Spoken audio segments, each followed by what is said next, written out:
It's Wednesday, as you know. Well, I don't know what day you listen to this, but for me it's Wednesday. And I should actually remember the date, 5th of... Anyway, point of the story is, peoples, why am I doing this live today instead of Monday?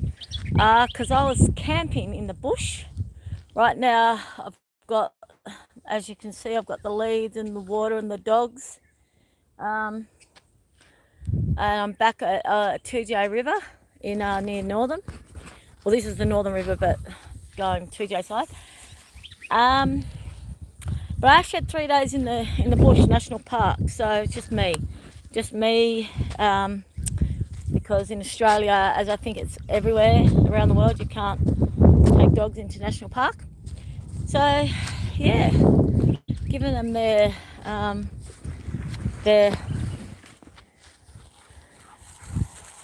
exercise and their run.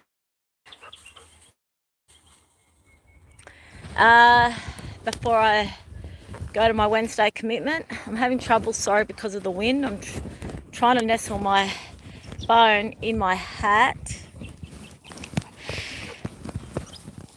It's one of the reasons why I stopped doing lives down on the river, because I didn't realise until way too late, like when sometimes I'd listen to some of them afterwards and I'd realise, oh, you can hear the wind.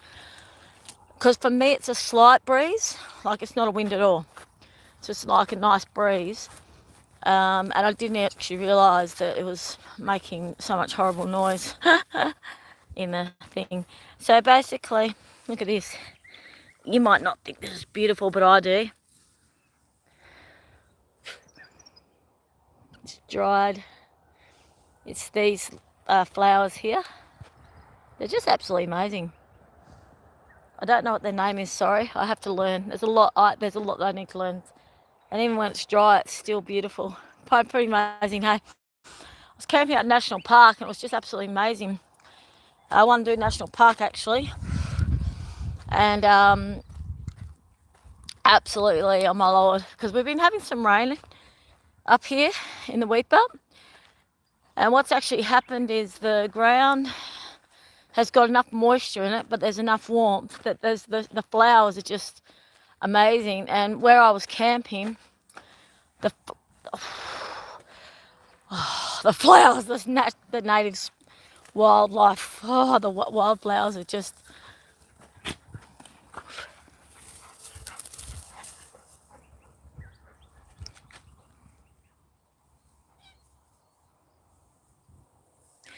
absolutely stunning. The kangaroo paws in particular.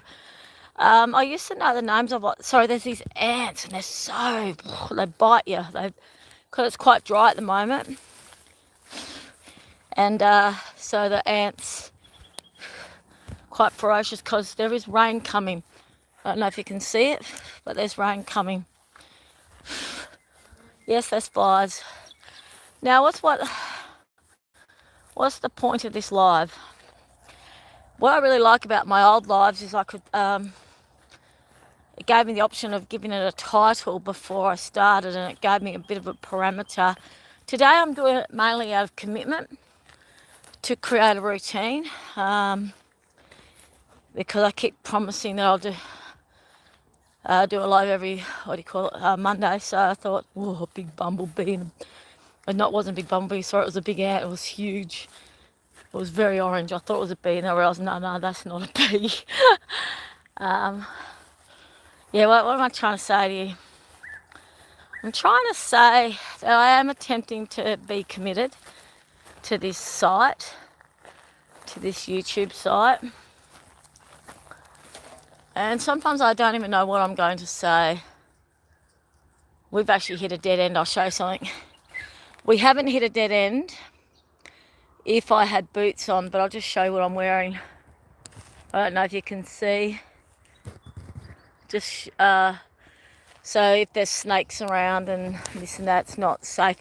The thing with the Australian bush peoples, to you, if you're from another country and you see me doing this and you go, oh, that looks lovely, you have to be really careful of snakes, okay? So see that grass in there? Because it's becoming warm again, the snakes are coming out. And it's not just snakes, it's also the spiders and stuff. Come on. And the thing is, this is a beautiful river. Really, really beautiful river to walk along.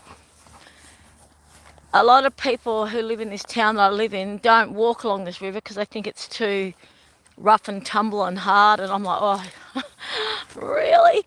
Just give it a go. Just try it once. Maybe that's what the point of this YouTube is. Just give it a go, man. Like, look at these beautiful flowers. Look at this beautiful sky. The river's just over there. You know, yes, you have to be careful. As I'm doing this YouTube, I'm watching where my feet go because I have to be mindful of it if there's snakes near me. And sometimes they go bounce up. They actually do a spring, go bounce up and go left.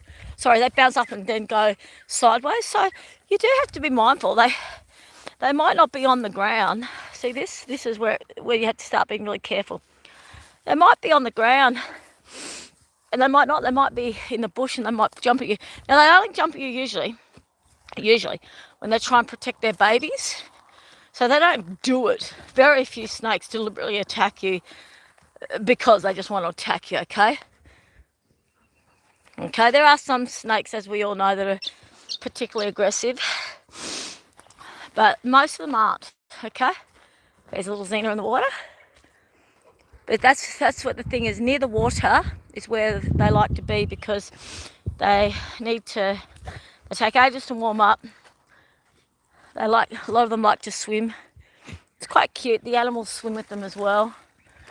So this is my heaven, everyone. This is my heaven. This is my heaven on earth. And it comes with its dangers. Like as I was sharing with you, I have to be careful of all of the... I have to be aware, you know. I can't just be silly and just be naive. I actually have to be not cautious. I have to be responsible. Okay, the word's responsible actually. You have to bring... I've got my water. You always need water. Today is not even a super hot day. We're about to have a storm, but the thing is you have to make sure you have water in Australia. Now, what am I trying to say? This river walk that I do, that I've been doing for quite a few years now, is one of the reasons why I'm still alive. Because it's all I had for a long time. I was so lonely. I didn't know anyone. I was isolated in a small country town where I didn't know anyone. And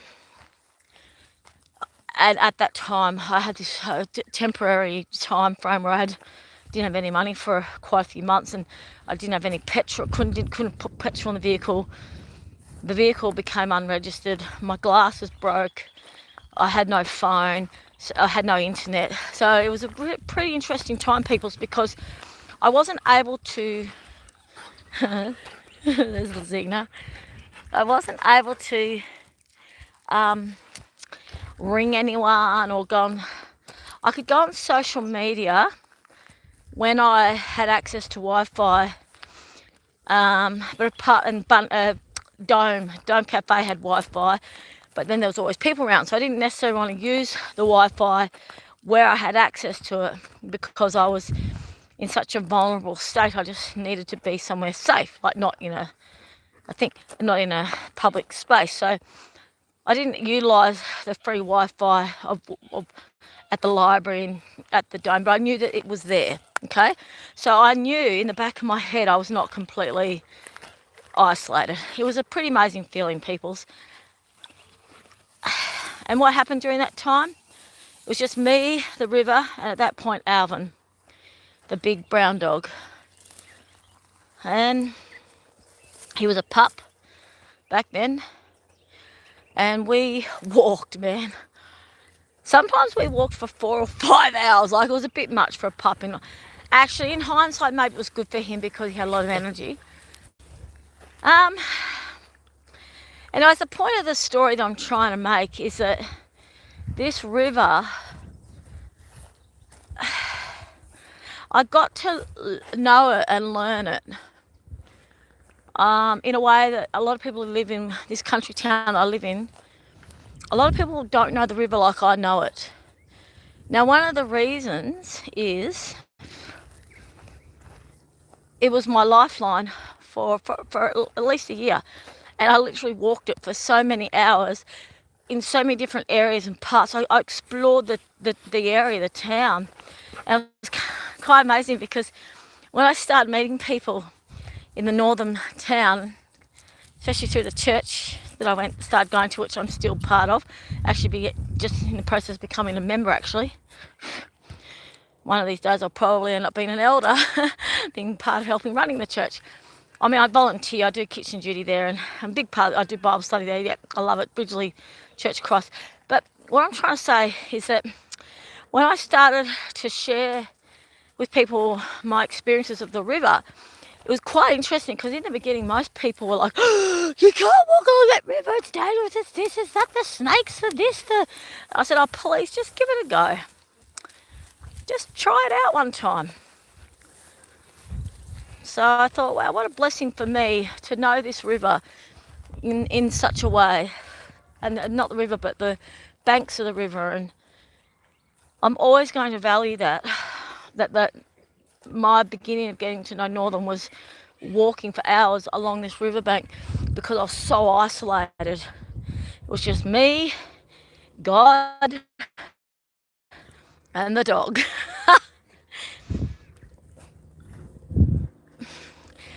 And at the time I was grateful, remember? Go back to my original YouTubes. I was grateful for me, God, and the dog walking the river. I was sad, I was broken, yeah. I felt this sense of complete gratitude for where I was and where I was broken, like what the environment that I was in. Like, I thought, what better place to be broken? Wow. Like, seriously, what better place to be isolated in and broken? I felt complete gratitude at the time. And even though I was completely, oh man, I was a mess. I couldn't even write. I couldn't make my hands, I was unable to write. I could barely text. I couldn't make my mind and my body work together. My brain was very fragmented. There's lots of terminologies for what I was going through, but it was a psychological, mental breakdown. My brain just, too much. It was too much pain, too much trauma, too much tragedy, too much grief. It was just, it was called, I was broken to the very nth, to my soul.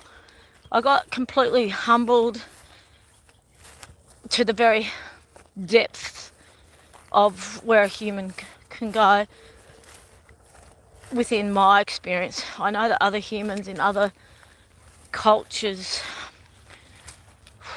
like, you know, the Jewish hostages, the Israeli people, like the perversity and the horrendous behaviour that happens towards them, and any abductee, any tortured abductee in those war-torn countries, the travesties they go through, and all those cultures where they do child bride scenarios and blah blah blah. So in places where they don't know where they're going to eat each day, and they have to walk around for hours to find some water. When they do, it's usually dirty. And so in comparison, I've always known that my traumas, tragedies and heartbrokenness and is absolutely nothing compared to what a huge proportion of our world goes through.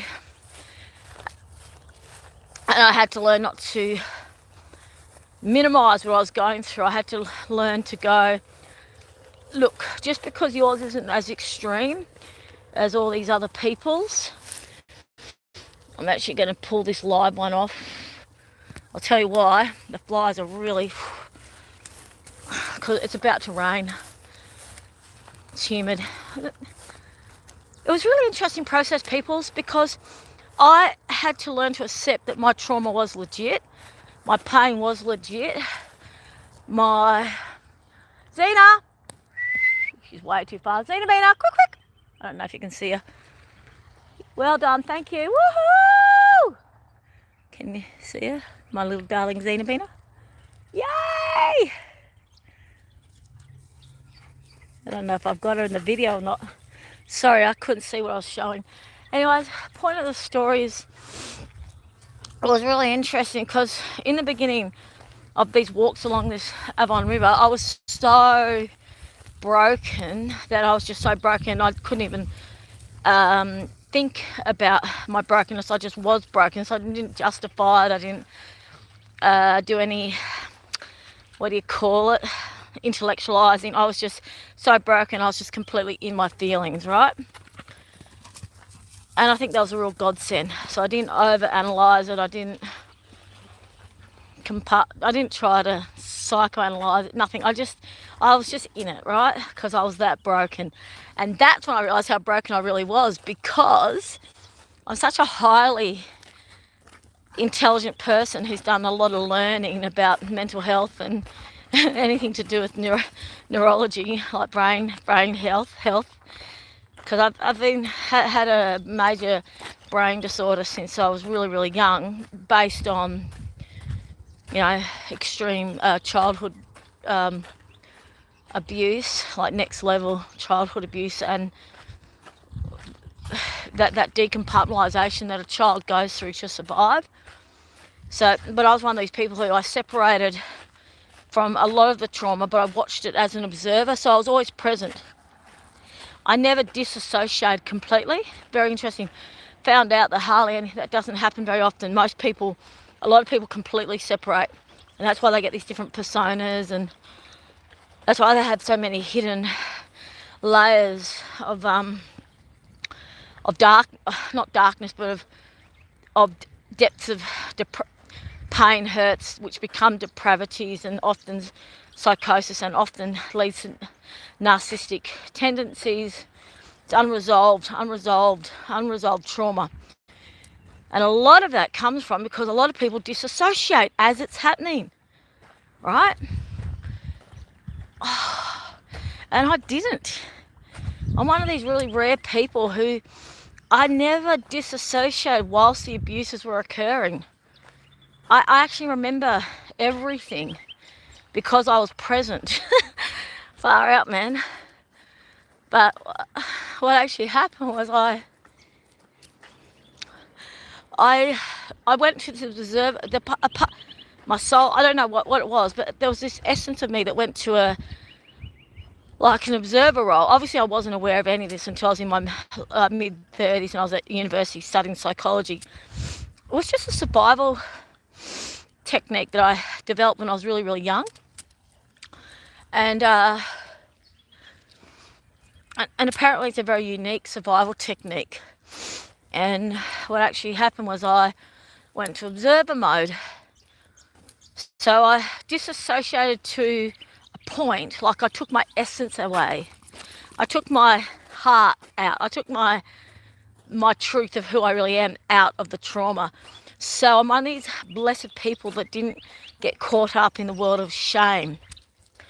I didn't get caught up in, I created the abuse, I deserved the abuse, I was part of making the abuse happen, I was tainted because of the abuse. Apparently a lot of people, and I only know this because of, you know, studying psychology, counselling and all the other different things I've learnt and studied, just going down a bit of an area that's it can be slippery underneath the dryness.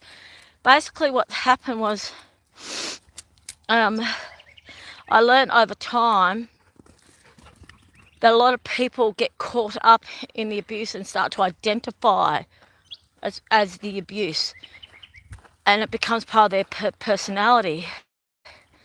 And that's actually something that I've been mostly freed from. Mostly. I want to say mostly, okay? Now, the reason why I want to say mostly is because I'm 55 now, and I've come to realise that there is a part of me that's very tainted and damaged from the abuse. And that was my loss of innocence, my loss of the dreams, all the dreams that could have been, the losses, the grief of what was lost. So that part of what was lost, it's a death and what can never be. So that little being, that little cute little child, that baby, that infant, because my abuse started when I was about 3 months old. So that cute little, tiny little, innocent little baby, she never got to experience what it is to really be a baby and to be held and to be kissed and snuggled and rocked, and she didn't get those experiences. So there's a real loss there, and that's a very genuine. You know, it's very similar to these darling mums who lose their babies. You know, one minute they're holding their baby, next minute the baby's not there. Well, that's what it's like for people who have got early childhood pre-verbal trauma, I think it's called. My brain is far from in its high accurate state. I'm still in a state of my brain isn't working nowhere near as good as it can, so that's why I don't have the same terminologies, or I can't quite reach the knowings that I had, the learnings that I have. It's very hard to reach the words sometimes. To realise in the last 2 or 3 years just how damaged, broken I am from that childhood, the way my life has been since I was a baby and up. And even though I've had some really great learning experiences along the way, and overall, sorry, I'm just walking through some slippery stuff here. I've got to get back on some, because what happens here, I'm on a embankment and it's slippery. I don't want to fall into the water. It'd be nice to fall into the water, but I don't want to because I've got the phone on my... If I didn't have the phone on me, I'd be walking along the river. I'd just be focused on the water and the dogs and the sky. That's why one of the reasons why I don't like doing YouTube on the river much anymore. It takes away my ability just to enjoy the walk. But I want to share it with you guys. Why? Because I'm honouring... Alright, so now I've hit like a bit of a rough terrainy thing, right? And this is where I go. If I didn't have the phone on my hand and I was barefooted, I would just go doof, doof, doof, doof, doof. Do I still do it? If I do, you guys are going to see me maybe falling, because there is a difference when you have 2 hands, okay? Anyway, hey, I just want to share quickly. The YouTube channel started when I was completely broken and God said, tell the world your story. And then it kept developing. And as it developed, not only did I have proof of my walks along the river and the video footage, which I found beautiful. So when I didn't matter how depressed I was, I had photos of the walks and stuff and the sunsets, and it was just, and I went, oh yeah, I walked that. That's part of my life, man. That's a part of my routine. That walk along the river is part of my routine, and that's when I went like, thank you, God. Thank you for God for bringing me to this beautiful town. And then as I kept developing, I opened up, reached out and became part of the community. And then I got to share people about the beauty of the river, and people are blown away with how well I know the river. I said, it's just next level amazing. It's one of the most beautiful places in the world. So I just realised, wow, all right, this brokenness is part of God's journey for me. And everything that happened here was meant to happen. And then I realised some of all the revelations I've had since I've been in Northern, the deep awareness of just how broken I really am, because I thought for a long time I wasn't that impacted by my trauma, that I was intellectual enough to, that I'd learnt enough, had the skill sets and capabilities and capacity to regulate and navigate and the terrain of being a survivor. And then it hit me hard. No, no, darling. No, darling. No, no, dear one. No, no, no, no, no. You are far out. You are very traumatized. You are very broken. And that's when I really went down. And what's taken, 2 or 3 years now?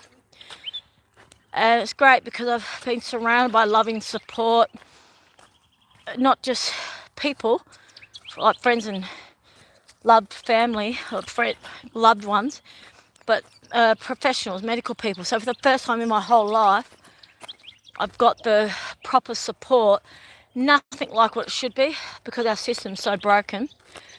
But for the first time ever, I want to show you what I'm walking into. This is where I have to be really careful of snakes. Anyways, I just want to share that the process of being so broken and so vulnerable, all of that has happened knowing I'm being held by God.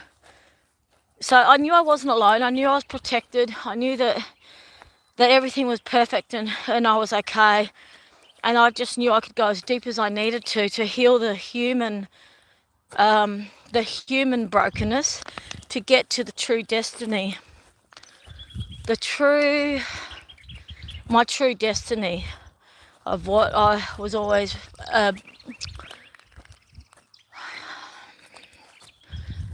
promised, but I had to say yes. See, the thing is, it's will. We willingly need to say yes. Okay, now that's getting too dangerous. Come back. See how the grass is getting too long now?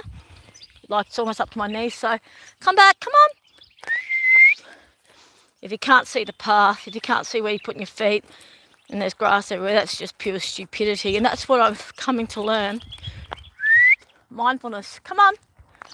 You gotta have mindfulness. You can be in a beautiful place like this, but you have to be aware. By saying yes, yes, dear Lord, I accept your love and your protection. Yes, I obey your guidance and I do your will and I be of service. I be of service, and that's what this bloody YouTube channel is, peoples. It's actually me being of service. You might find this really hard to believe, but this YouTube channel is me telling my story, which is what God asked me to do. So I actually do this as a part of honouring my service to God, and it's developing into bigger chapters.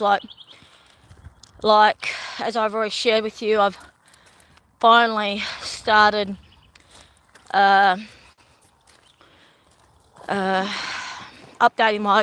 my accreditation. So all of my qualifications are too old now. They're pre-2015 for me to actually practice in the field. So I have to get my accreditation current.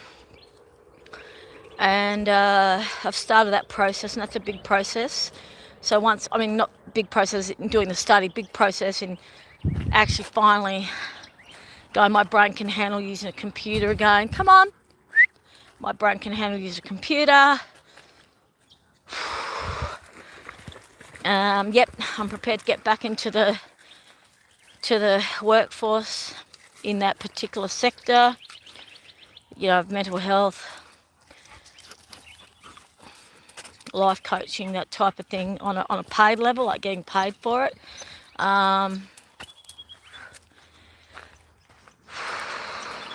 The actual study itself is not hard. As I said, I'm highly intellectual and I learn really quickly and easily. I actually have got this ability to read a lot of information, absorb it, categorise it,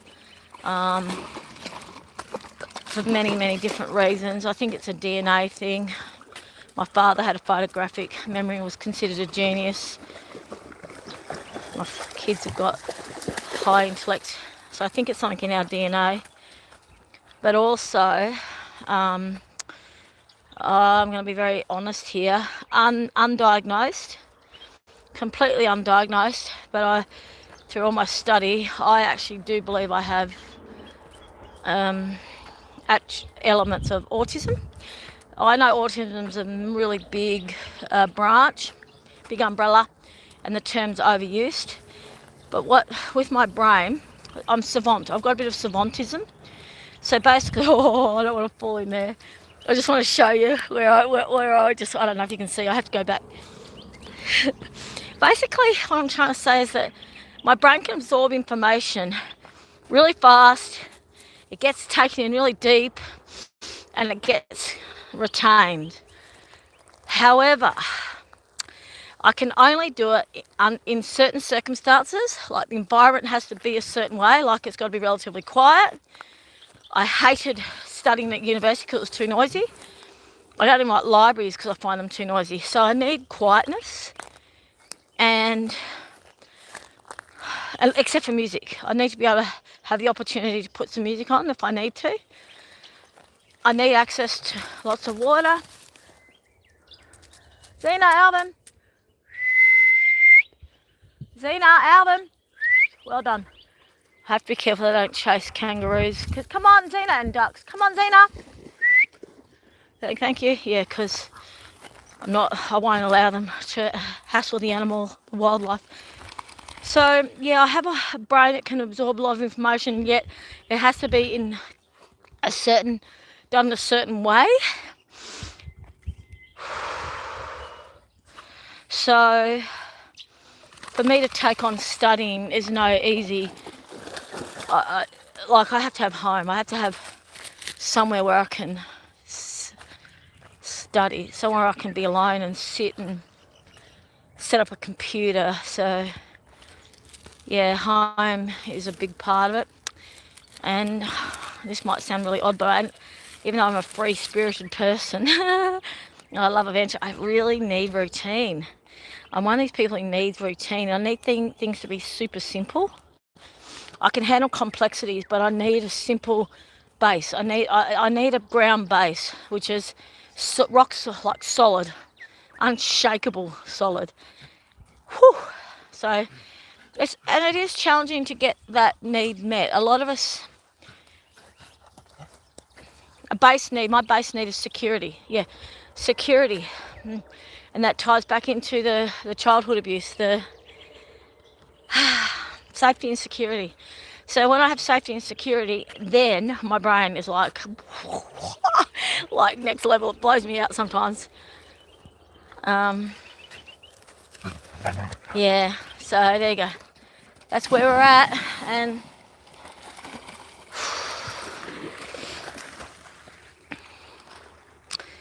so with this YouTube channel today, what's the topic? Yeah, I had 3 days in the national park alone. I really need my alone time. I don't know how many of you are the same.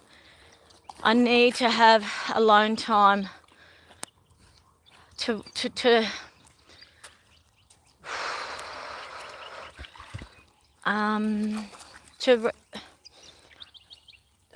not to regulate, but to what's the word? They're chasing. Oh no, they're not. They're just having a game. Can you see them? I don't know. Basically, what's the word? Reinvigorate. But it's like a rebirth type thing. It's a reset, but it's too glib. Sorry, I'm not coming up with the right words. What I'm trying to say, yeah, it's a reset. It's a reboot. To get to the crux of my essence again. That's right, because I'm very likely empathic, and I absorb a lot of info. And people come to me a lot. People are drawn to me. So I do have people in my space when I'm out and about. When I'm alone home, it's just me, my partner, and the animals, and a few friends that come around and visit. But if I'm out in public, in a public sphere, yeah, people are drawn to me, and I go to people if they need help. So, that takes energy, okay? That takes a lot of energy. Especially when you're doing it from your full heart and your full soul. So, yeah, I needed that reboot. Why? I guess because I took the plunge. Signed up for this course, which is a long-term course, and it's, it's not a cheap course, but I've got a payment plan, so which is affordable, and it's a commitment, man. It's a major commitment. Major. And I come out of it with a global accreditation. It's one of the best training programs I've been looking a lot for a good reputable training program that covers all bases, that isn't just there to make money from the people that enroll, but actually gives to the students, cares about. And this particular company I've signed up with, they won't let you graduate if you don't follow the ethos of the training.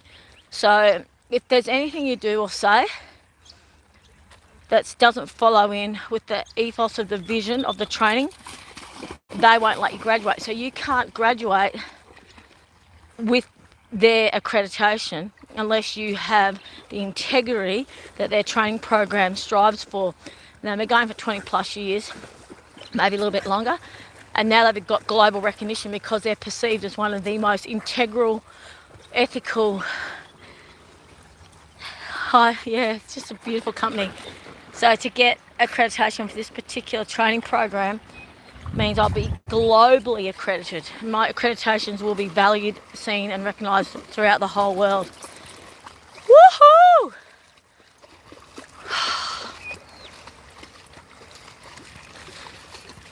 So God helped me find that, of course, because I was praying, God, please, I'm ready. I was saying I'm ready. I'm ready to restudy, to get back into the workforce.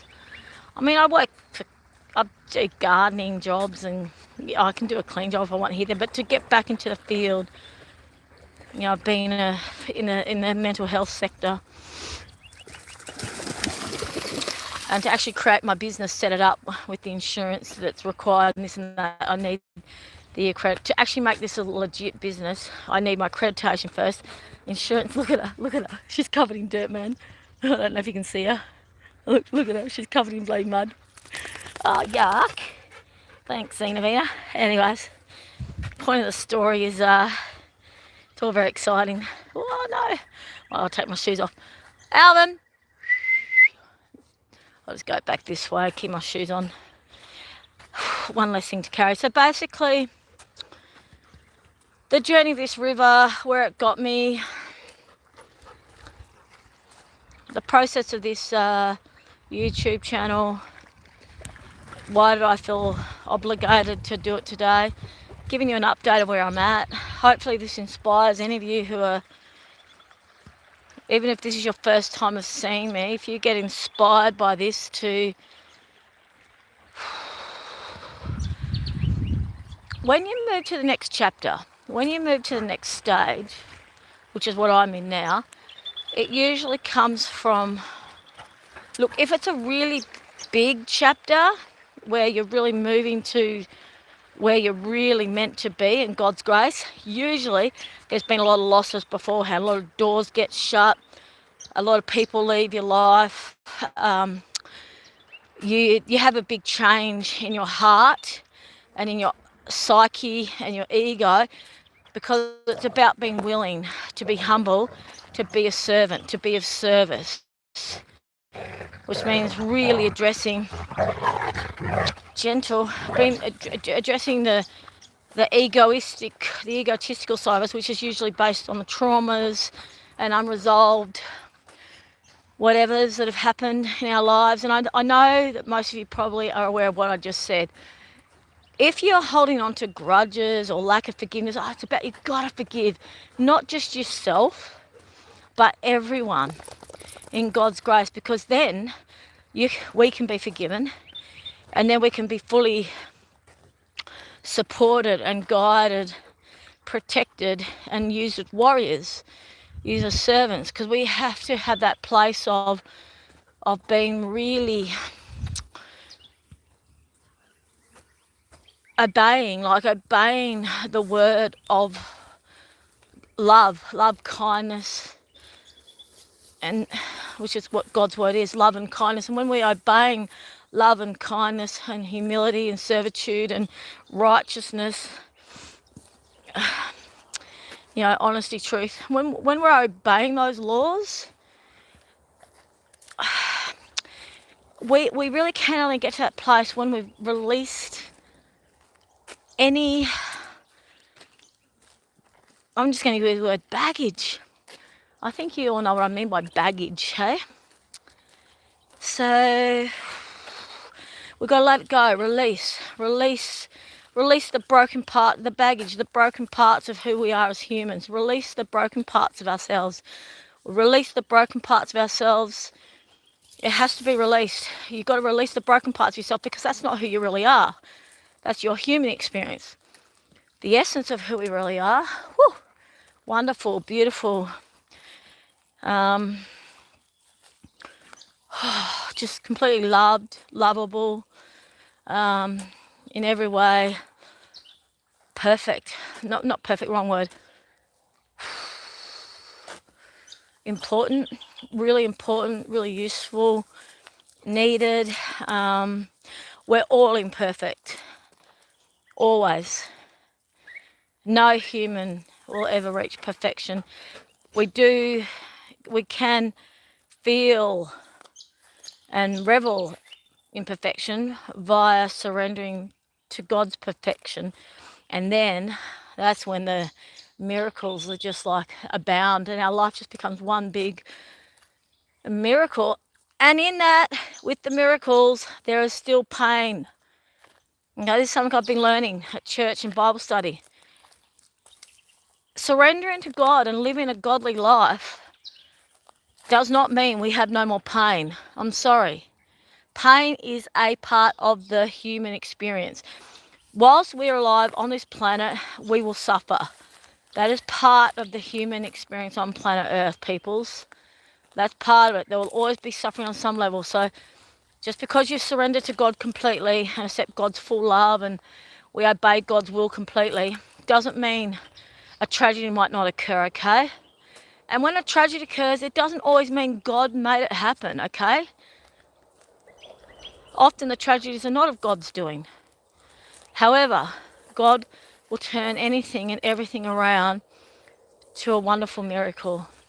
But we need to say yes, okay? We have to say yes. I'm going to go now.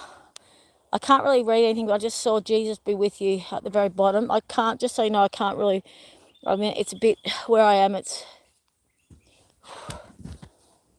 I think the wind stopped. I'll just put my hat back on for a second. Okay. May Jesus be with you. Yeah. Woo-hoo. Amen. All right. God bless. Hopefully see you next Monday. If not, I'll definitely make a commitment to Monday or Wednesday. As I came today, provided, been of service. Woo. God bless. God bless. God bless. God bless. God bless. Now I've got to remember to turn this thing off. All right. Keep well, my darlings. Keep well.